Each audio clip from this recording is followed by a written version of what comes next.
I never thought I'd be pouring my heart out on Reddit, but here I am. I'm Liam, 28M, and I've always been the responsible one in my family. Growing up, money was tight. My dad worked 2 jobs, as a mechanic during the day and a security guard at night. Mom picked up shifts at the local diner whenever she could. They did everything they could to keep food on the table and a roof over our heads. From a young age, I understood the value of hard work. I started mowing lawns and shoveling snow for neighbors when I was just 12, always saving half of what I earned. By 16, I was working part-time at the local grocery store, stocking shelves and bagging groceries. It wasn't glamorous, but it taught me the value of $1. My sister, Mia, 25F, had a different experience. She's always been the golden child, 3 years younger than me but light years ahead in our parents' eyes. While I was expected to contribute to household expenses, Mia was encouraged to focus on her studies and extracurricular activities. Don't get me wrong, she's smart and talented, but the disparity in how we were treated was hard to ignore. I remember one particularly painful incident when I was 17. I'd been saving up for months to buy a used car. Nothing fancy, just something to get me to work and school. The day I was planning to make the purchase, Mom asked to borrow my savings for Mia's dance competition fees. It wasn't a request I could refuse. I watched my car dreams drive away while Mia twirled in an expensive costume. Despite the challenges, I managed to put myself through community college, studying business management while working full-time. It was exhausting, but I was determined to make something of myself. Meanwhile, Mia breezed through high school, winning academic awards and securing a full-ride scholarship to a prestigious university. The day Mia left for college was bittersweet. I was proud of her achievements, but I couldn't help feeling left behind. Our parents threw her a lavish going-away party, inviting the whole extended family. I still remember Aunt Sarah's words, "Mia's going to change the world someday." And Liam? Well, he's a good boy. The pity in her eyes stung more than any insult could have. With Mia gone, I threw myself into work. I'd always had a knack for design, spending hours sketching in my free time.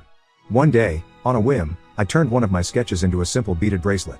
A coworker saw it and asked if I could make one for her. That was the spark that ignited my business. I started small, making jewelry in my tiny apartment kitchen and selling it online. It was slow going at first, but I poured every spare minute and dollar into it. I learned about marketing, product photography, and customer service through countless late nights and YouTube tutorials. Slowly but surely, my little shop grew. 3 years after I started, I had enough saved to rent a small space in town and open a proper boutique. It was a huge risk, but it paid off. People loved the personal touch of handmade jewelry, and word spread quickly in our small community. Soon, I was able to expand into accessories and even some clothing items. Last month marked 5 years since I started my business. To celebrate, my parents suggested a big family gathering at my grandmother's house for her 80th birthday. It seemed like perfect timing. I was excited to share my success with everyone, especially those who had doubted me. The day of the party arrived, and I felt a mix of nervousness and pride as I drove to Grandma's. I brought some of my best pieces to show the family, including a special necklace I designed just for Grandma. As I walked up the driveway, I could hear laughter and chatter from the backyard. I rounded the corner, gifts in hand, and stopped short. There was Mia, holding court in the center of the lawn. She looked like she'd stepped out of a magazine in her designer dress, her hair and makeup flawless. But what caught everyone's eye was the massive diamond ring glittering on her left hand. Apparently, Mia had gotten engaged to some hotshot lawyer she met at university. She'd been keeping it a secret, waiting for the perfect moment to announce it. And what better moment than stealing the spotlight at Grandma's birthday? Our parents were beside themselves with joy. Mom was already talking about wedding venues, while Dad beamed with pride. The rest of the family crowded around me, oohing and awing over the ring. I stood on the outskirts, my carefully wrapped gift feeling inadequate in my hands. Eventually, Mia noticed me. "Oh, Liam," she exclaimed, air kissing my cheek. "I'm so glad you could make it. I was just telling everyone about Daniel's law firm. They do a lot of work with small businesses. Maybe they could help out with your little shop sometime." The way she said little shop, like it was a cute hobby rather than my livelihood, made my stomach churn. But I plastered on a smile and congratulated her, determined not to let her ruin the day. As the party progressed, I tried to engage with family members about my business. But every conversation inevitably turned back to Mia's engagement or her brilliant career prospects. Even my special gift for Grandma was overshadowed by the extravagant cruise tickets Mia had bought her. The final straw came during dinner. I was talking to our cousin about potentially expanding my business when Mia interrupted. She started going on about how Daniel was looking to invest in some real businesses and how she could put in a good word for me. The way she said it, like she was doing me a huge favor, made my blood boil. I excused myself and went out to the front porch, needing some air. A few minutes later, Mia came out. For a moment, I thought maybe she'd realized how hurtful she'd been. Instead, she asked if she could borrow my car. Apparently, Daniel was coming to pick her up, and she wanted to make a grand exit in something nicer than her old college car. Something in me snapped. Years of pent-up frustration came pouring out. I told her exactly what I thought of her behavior, how she'd always looked down on me, and how I was sick of being treated like the family disappointment. I brought up every instance of favoritism, every backhanded compliment, every time she'd made me feel small. Mia looked shocked, then angry.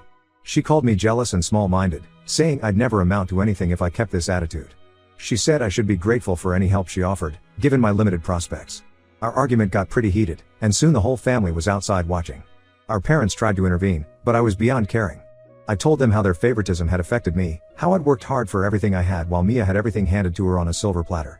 In the end, I left the party early, ignoring the calls of my stunned family members. I've been avoiding their calls and messages since then.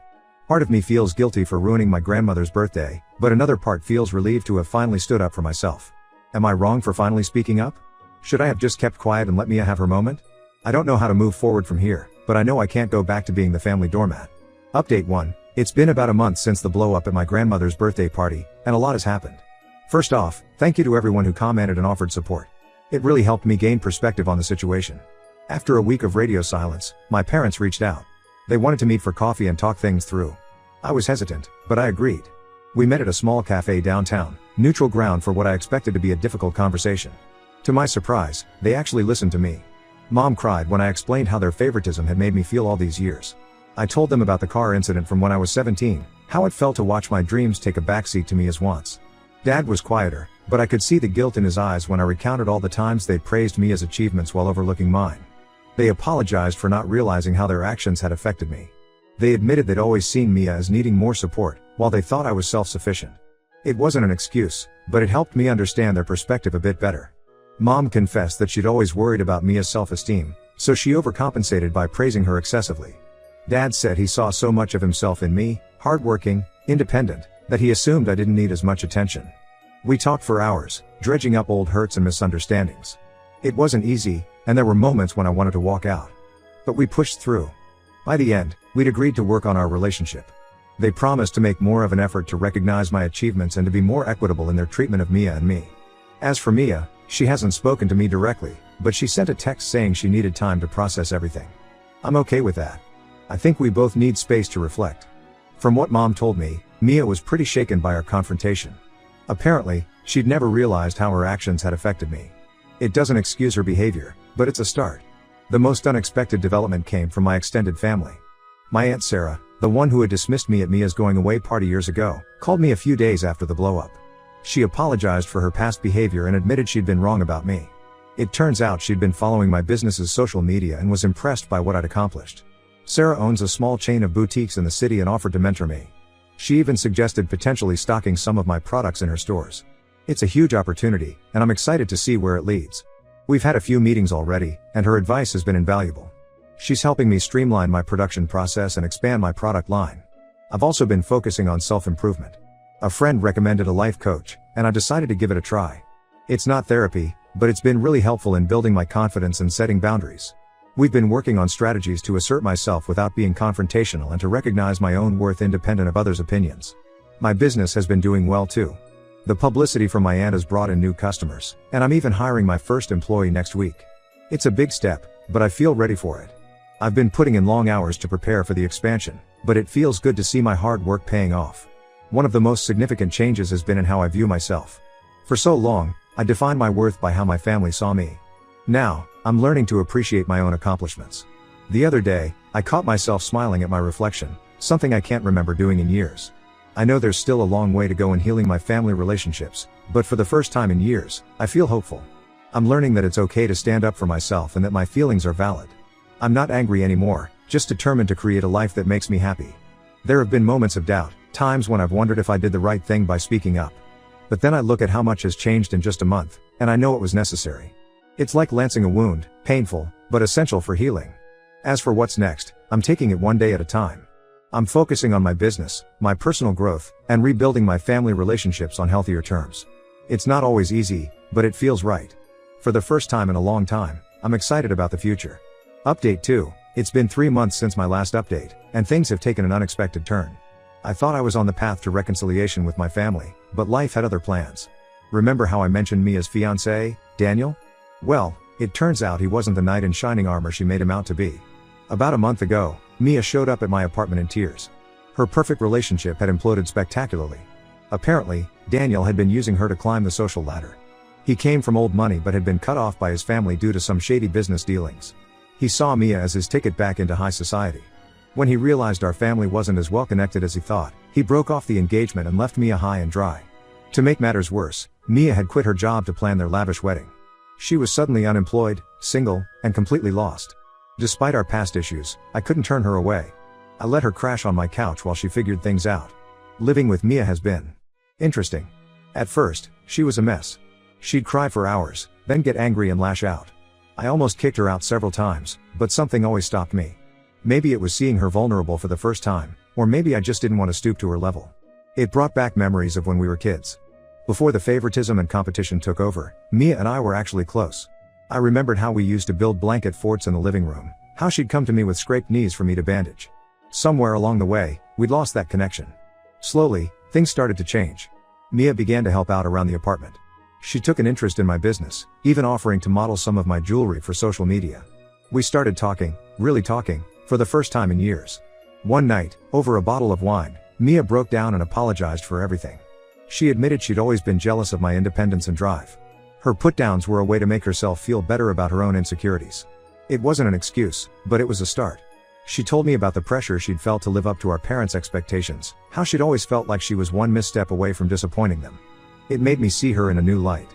We'd both been damaged by our parents' behavior, just in different ways. As for our parents, they're trying. They call both of us equally now, and they've started therapy to work on their own issues. It's a slow process, but I can see they're making an effort. Last week, they came over for dinner, something that would have been unthinkable a few months ago. It was awkward at times, but it felt like a step in the right direction. My business continues to grow. The collaboration with my aunt has been a huge success, and I'm opening a second location next month. Mia's been helping out at the shop, and she's actually pretty good at it. She has an eye for display and customer service that complements my design skills. Mia's talking about going back to school for business management. She seems excited about the prospect of building something for herself, rather than trying to live up to others' expectations. It's strange to think that my little sister might end up working for me, but in a good way. I never thought I'd say this, but this whole mess might have been the best thing to happen to our family. We're not perfect, and we still have a long way to go, but for the first time, it feels like we're all on the same team. There are still moments of tension, old habits that die hard. But we're learning to communicate better, to address issues as they come up rather than letting them fester. It's not always easy, but it feels worthwhile. As I write this, Mia's in the other room, working on a business plan for her own accessory line. I can hear her muttering to herself as she crunches numbers. It makes me smile. For the first time in years, I feel like I have my sister back. Update 3, it's been 6 months since my last update, and I'm still amazed at how much has changed. Mia has been living with me this whole time, and I have to say, it's been good for both of us. Mia has really turned things around. She enrolled in a business management course at the local community college and has been applying herself like never before.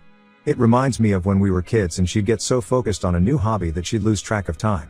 Only now, instead of friendship bracelets or skateboarding, it's financial projections and marketing strategies. She's also become an integral part of my business. Her social media skills have boosted our online presence, and sales have never been better. She has a knack for engaging with customers that I never quite mastered. The other day, I overheard her on the phone with a client, smoothly handling a complaint and turning it into a repeat customer. I couldn't help but feel proud. Our relationship has improved dramatically. We still bicker sometimes, we are siblings after all, but it's playful now, not malicious. We've been unpacking years of misunderstandings and hurt feelings. It's not always easy, but it's been incredibly healing. Last week, we stayed up late looking through old family photo albums. We laughed at our awkward school pictures and cringed at our fashion choices. But we also talked about the memories behind the photos, both good and bad. It felt like we were rediscovering our shared history, but this time without the competition and resentment. Our parents have made progress too. They've been seeing a family therapist, and it's helped them understand the impact of their past behavior. They're making a conscious effort to treat us equally now. Last month, they surprised us both by investing in my business. It wasn't about the money, but the gesture meant the world to me. We've started having weekly family dinners. At first, they were awkward affairs, with stilted conversations and long silences. But gradually, we found our rhythm. We talk about our weeks, share funny stories, and even discuss deeper topics. It's not perfect, there are still moments of tension, but it feels like we're building something real. The biggest surprise came last week. Remember my Aunt Sarah who offered to mentor me? She's planning to retire next year and has offered to sell me her chain of boutiques. It's a huge opportunity, but also a big risk. Mia and I spent days going over the numbers and discussing the pros and cons. We went back and forth on it. I was excited about the potential for growth, but worried about taking on such a big commitment. Mia was enthusiastic from the start, seeing it as a chance for us to build something together. We even had a heated argument one night, falling back into old patterns of competition. But we managed to talk it through, really listening to each other's concerns and ideas. In the end, we decided to go for it together. Mia will handle the business side of things while I focus on design and production. It's a big step, but I feel confident with her by my side. We're meeting with Sarah next week to start hammering out the details. As for my original boutique, it's thriving. We've hired 2 more employees and are looking at expanding our online presence. Mia's been instrumental in streamlining our processes and improving our customer service. It's strange to think that just a year ago, I was doing everything on my own. Looking back, I can hardly believe how much has changed. From feeling like the family failure to running a successful business with my sister, it's been quite a journey. There have been ups and downs, moments of doubt and moments of triumph. But through it all, I've learned so much about myself, my family, and what really matters. I've learned that sometimes, the worst moments in our lives can lead to the best outcomes if we're willing to be honest, vulnerable, and open to change. I've learned that it's never too late to heal old wounds and build new relationships. And I've learned that success means nothing if you don't have people to share it with.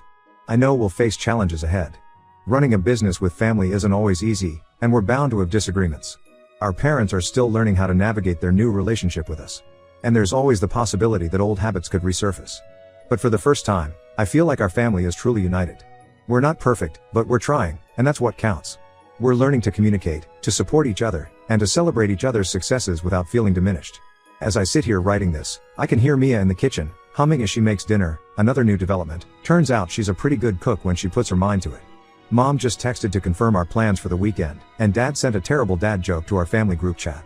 It's these little moments that make me realize how far we've come.